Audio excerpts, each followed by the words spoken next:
ngaji bareng ya. Terus ini bukan acara diskusi tapi acara apa? Ngaji. Saya mau ngaji tentang ayat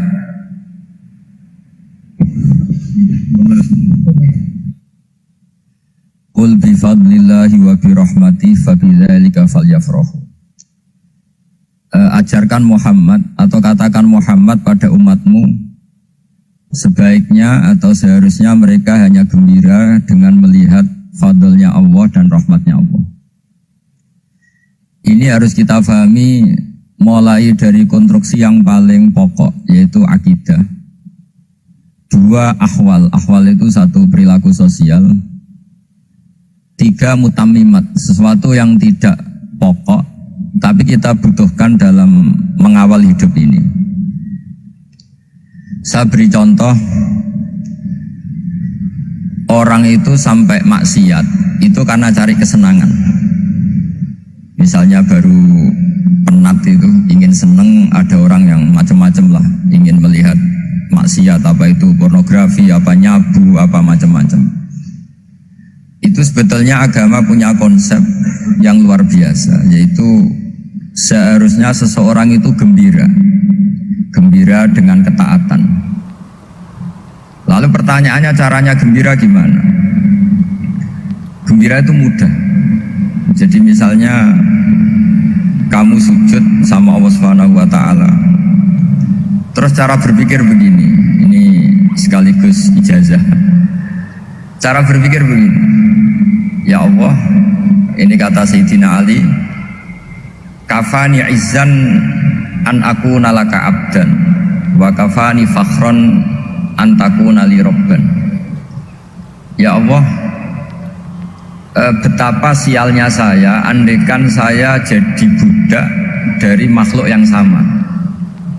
Misalnya sampean itu seorang kiai atau rektor atau doktor atau orang terpelajar, kemudian kamu jadi budak atau hamba dari makhluk yang setara, betapa hinanya saya. Maka kata Sayyidina Ali, ya Allah, saya ini cukup bahagia, cukup bangga karena jadi budak, jadi hamba dari zat yang super atau yang maha super. Ini kok Allah Subhanahu wa ta'ala. Sehingga ada kebahagiaan yang luar biasa karena menjadi hambanya Allah Subhanahu wa ta'ala. Setelah bangga dengan jadi hambanya Allah, maka kita akan malu. Malu misalnya, kok saya bahagia itu nunggu melihat pornografi, melihat maksiat, itu terus menjadi malu. Kenapa saya bisa didikte oleh hal-hal seremeh itu? Ya, kita malu karena didikte oleh hal-hal yang seremeh itu, karena kita didikte oleh nafsu.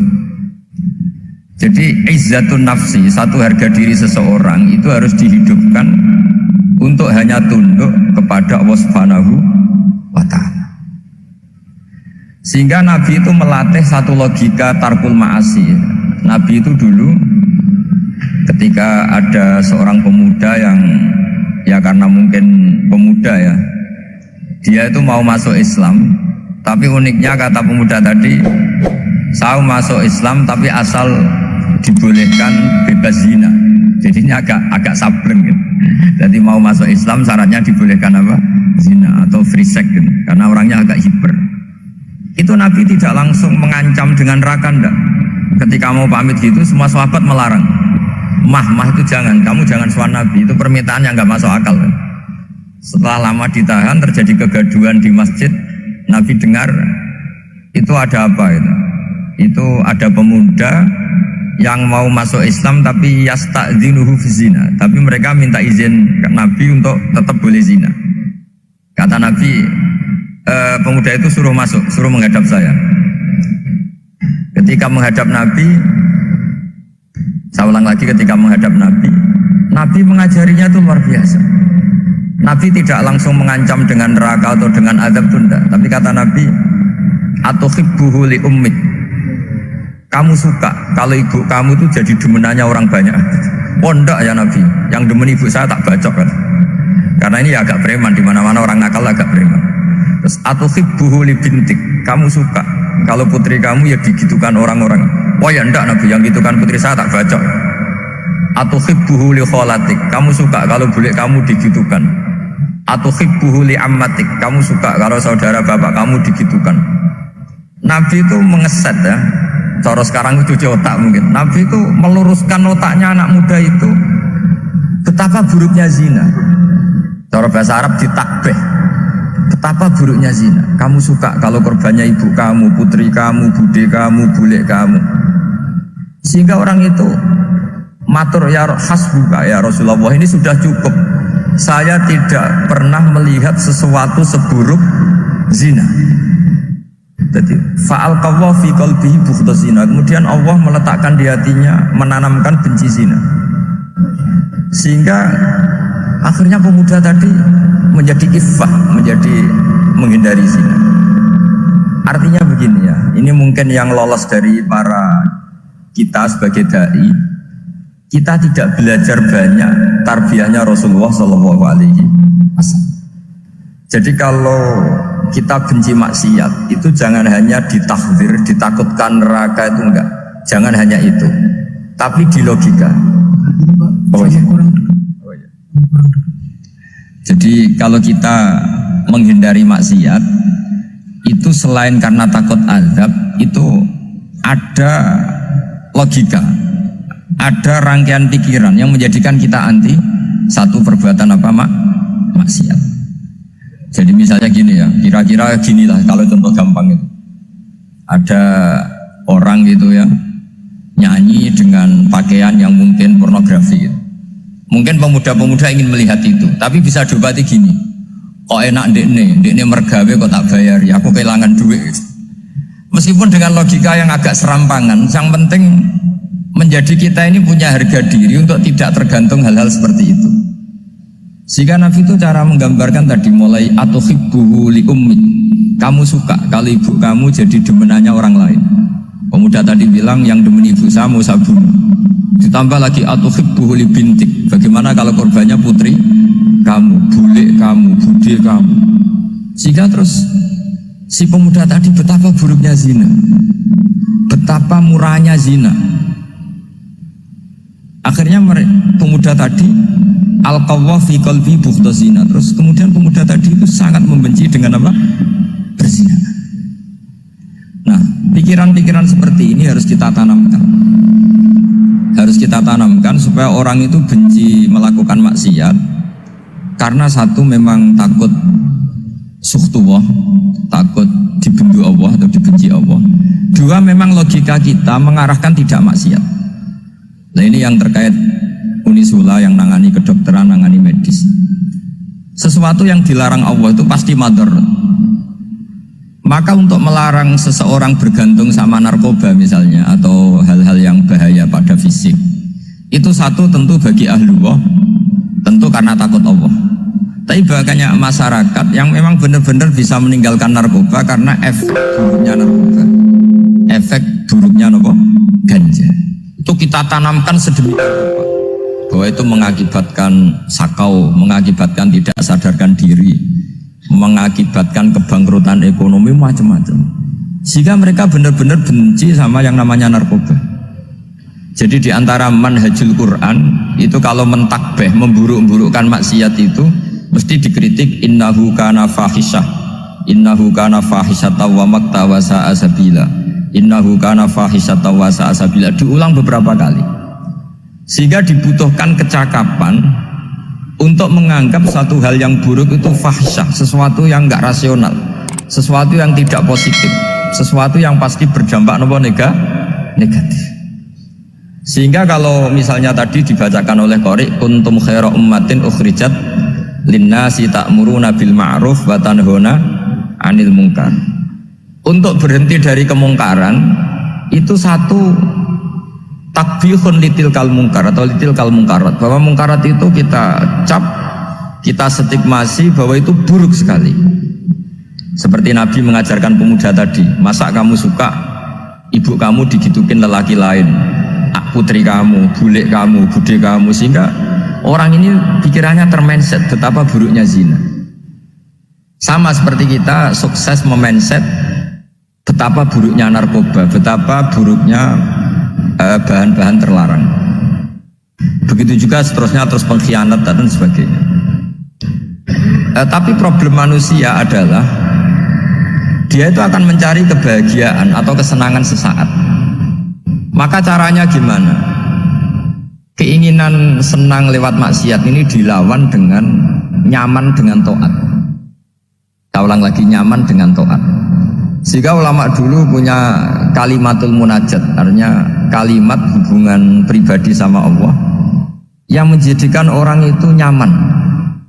Dan ini yang diajarkan kitab-kitab tasawuf.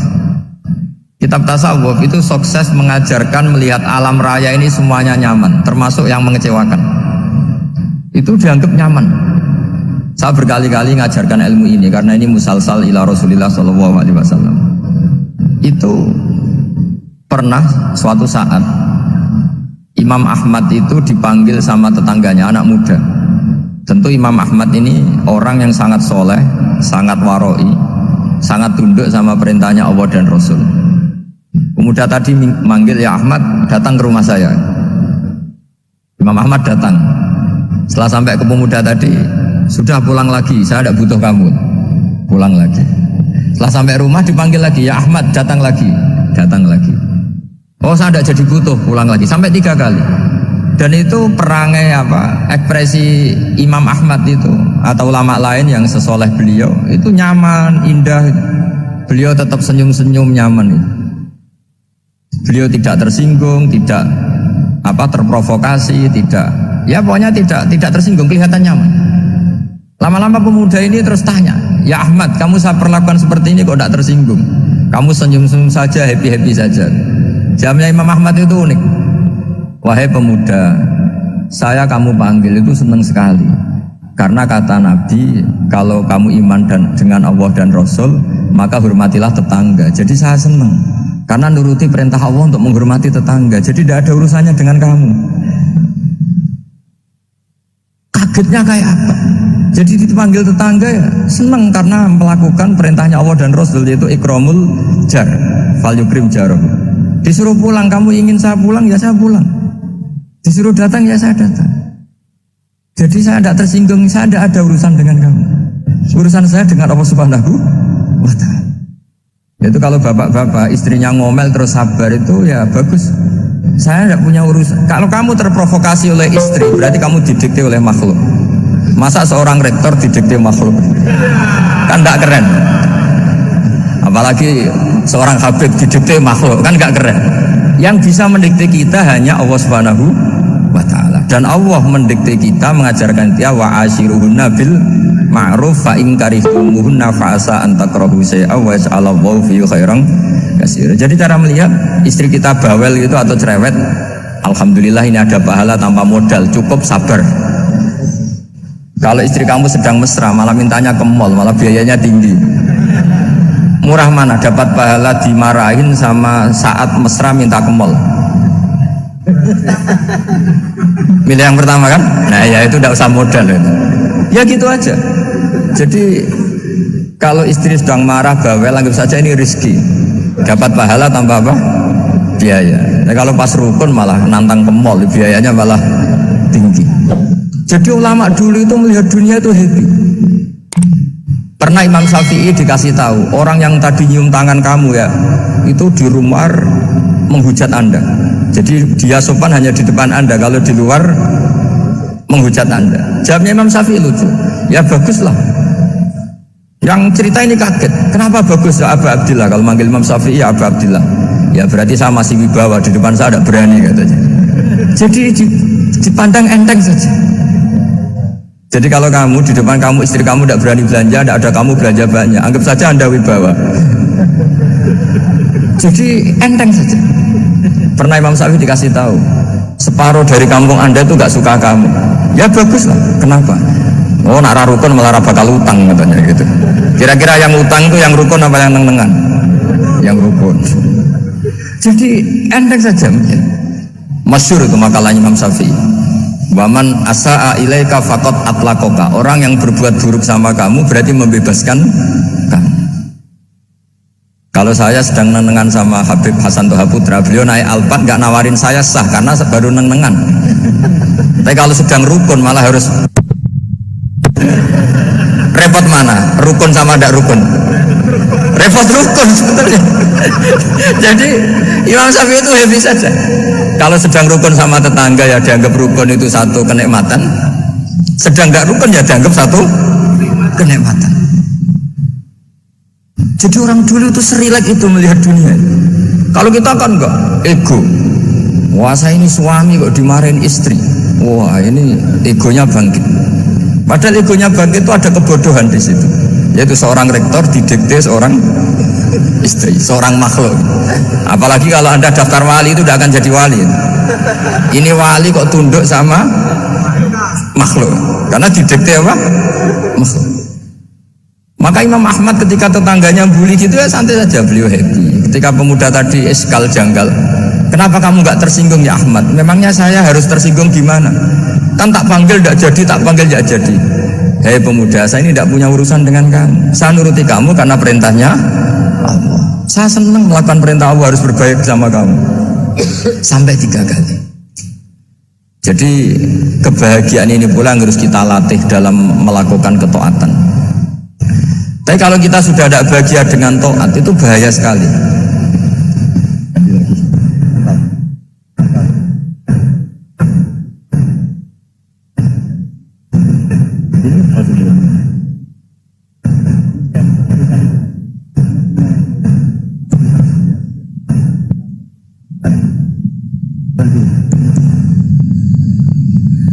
Harus gini Bang prosedurnya.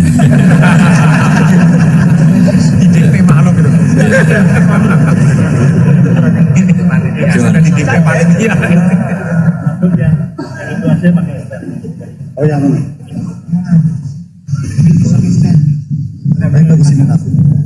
Kanut saja.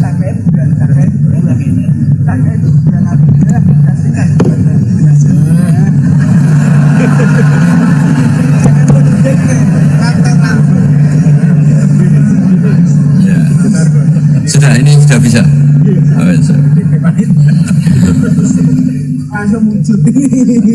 Sudah, ini sudah benar. Untungnya kiainya latihan jadi wali, jadi gak tersinggung. Kalau ndak ini sudah masalah ini. Paling ndak kan baru ngajarkan gitu, masa ada bisa meraktekkan gitu. Jadi pura-pura soleh.